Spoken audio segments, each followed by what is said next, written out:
And obviously everybody now, full steam ahead today, is talking about the Screw America bill. Oh, yeah. Or as some call it, the border amnesty bill, or whatever the hell you want to call it. And I mean, I know I sound like a broken record, and I feel sometimes like I'm on an island. But the diagnosis of these issues from the right kind of makes me chuckle most of the time. Because when something like this hits the text hits the wire, first of all, most people don't even read the bill. First of all, why does a bill that is sole purpose, we're told, is to close the border? We're going to read this is so long needed. This is all so just going to focus on making everything better for everybody. We're going to close the border. Why is it 370 pages? Someone start by telling me that. Why does it have to be 370 pages? Because the more regulations you put in it, the more opportunities there are to create new distractions for the courts, so everybody can just claim any reason to stay here. Yeah. It's even worse than that. It is worse than that, but the point that I think what David's saying, and I'll just expand on that, is it's 370 pages because it is a nestful of slippery loopholes and bogus nonsense. And basically, in the end, what it does is legalize illegal immigration forever, codifying it into law.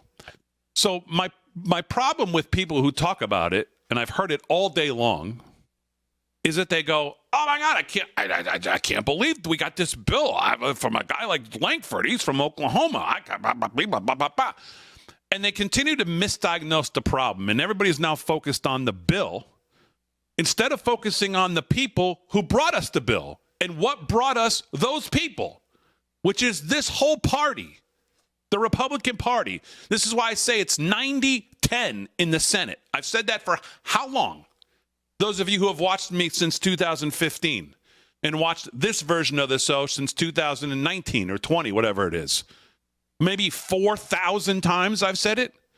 It's 90-10 in the Senate because we continue to get Mitch McConnell and people like Lindsey Graham in the House and Mitch McConnell in the Senate and Thune and Barrasso and all of his henchmen, McConnell, to stick their nose into the primary races where we have real, true Freedom Caucus-like conservatives running against Rhino, Mitch McConnell-esque establishment guys.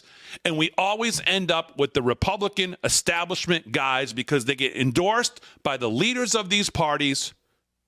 And we get screwed on the Freedom Caucus guys because McConnell raises money against them. He knows what they represent. He knows the more guys we get like that, the more his guys are out, the more he's out, the more their power's out, and the more his chummy with Chuck Schumer is out. So, yeah, you get a bill and you go, "Oh, this bill sucks. How we get this bill?" What we need to do is be fixing the primary people we're putting up so we don't get a Langford, so we don't get Wicker, so we don't get these people up and down the ballot who then screw us when these bills come up. So, yeah, if you can focus on the bill, that's fine. That's all well and good today. Focus on the bill. But the time to be focused on avoiding bills like this is when we're putting these people up.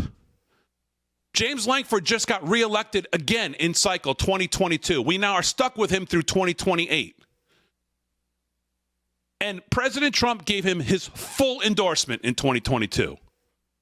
James Langford is no different today than he was in 2013 when people in the Freedom Caucus, people like Ted Cruz, people like Daniel Horowitz, people like real conservatives said, "Hey, wait,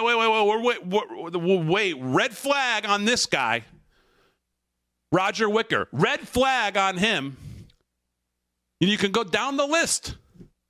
And they all get renominated and reelected. And then people go, "Look at this bill. I can't believe this bill we got. There's a guy from Oklahoma." Okay, yeah, you can focus on that now. You should have focused on him, the person, the real problem 8 years ago, 2 years ago. But no. It never happens. They get endorsed by the leader of the party. They get reelected easily. And McConnell sits there and, he's got all his guys around them.